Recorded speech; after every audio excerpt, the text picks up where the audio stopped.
Welcome to IBDeditorials.com, The Iranian Missile Crisis, by Investors Business Daily, November 3, 2008.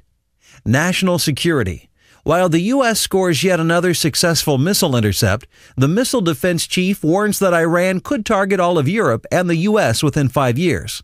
It's 3 a.m. and the phone is ringing. Our, quote, unproven, unquote, missile defense system scored another successful intercept of a ballistic missile on Saturday. A Standard Missile-3, SM-3, launched from the Arleigh Burke class-guided missile destroyer USS Paul Hamilton, DDG-60, intercepted a target missile launched from the Pacific Missile Range facility at Barking Sands, Kauai, Hawaii. The test was significant in that it was the first time the Navy, rather than the Pentagon's Missile Defense Agency, oversaw the firing of an SM-3. The San Diego-based U.S. Third Fleet had command and operational control of the mission. The day before the test, the head of the Missile Defense Agency, Lieutenant General Henry Obering III, spoke in Prague in an effort to convince the Czech parliament to approve the deployment of a missile tracking radar facility near Prague as part of a missile shield.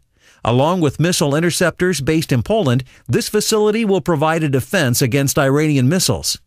The Czech government has agreed to the deal, but it must be ratified by both houses of the Czech government. According to a report in the Jerusalem Post, General Obering told Czech leaders, quote, "There's an urgency to getting the schedule on," unquote.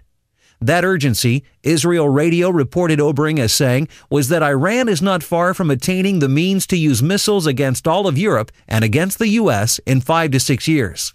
Earlier this year, General Obering reported that Iran was, quote, developing missiles at an accelerated pace, unquote, and was in fact the third most active country in the world after Russia and China.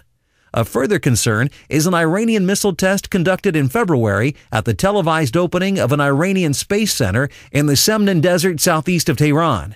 The test, witnessed by Iranian President Mahmoud Ahmadinejad, was of a modified three-stage Shahab-3B missile, which was described as a space launch vehicle. Colonel General Viktor Yesin, former chief of staff of Russia's Strategic Missile Force, said the Iranian launch showed that Iran could produce liquid fuel rocket engines sufficient for missiles with a 2,500-mile range or more.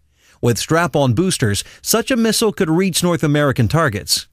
Dinshaw Mistry, professor and missile proliferation expert at the University of Cincinnati, warns of the development or acquisition of missiles that, quote, would give Iran the capability to strike Western Europe. A 3,000-kilometer range Iranian missile could reach Rome and Berlin. A 4,000-kilometer range missile could reach London and Paris, unquote. Mistry warns that if its own missile development falls short, Iran could acquire North Korea's Taepudong ICBM technology to strike at the United States. It wouldn't have to be accurate. A single warhead detonated high over the U.S. would unleash an electromagnetic pulse that would fry our high-tech economy and send us back a century or more. Millions would die or starve from its after effects. Iran is frighteningly close to becoming the first Muslim country with a global nuclear reach. This is why the recent shoot-down of a decaying spy satellite with a Navy SM-3 missile interceptor looms so important. The technology is here, and it works. We need to shoot down Iran Shahabs, not our own missile defense. Copyright 2008 Investors Business Daily. Read to you by OutloudOpinion. For more podcasts, visit IBDeditorials.com.